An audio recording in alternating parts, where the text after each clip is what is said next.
lot of these pieces were about this idea of every interaction causes change on some level. You know, you walk down the street and you meet somebody, and that even brief interaction, you might never see them again, changes you somehow. I love computers and using them as a medium, as an expressive form, but I find technology and the use of computers and those kinds of things in our environment are very deadening. They tend to be very soul-robbing.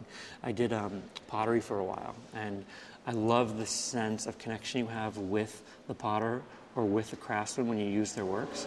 And I find with a lot of computer technology, you sort of lose that.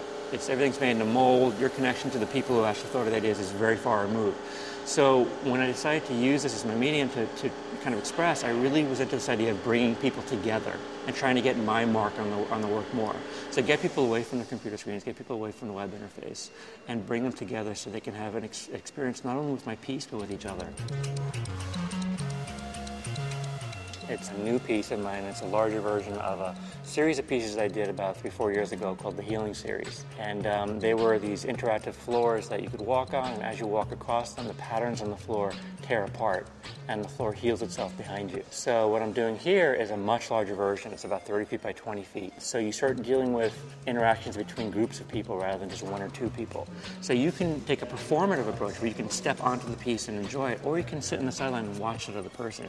You're both having valid experiences, and in fact, you're having a bit of an interaction. And it creates a dialogue between people, even if they aren't verbally talking.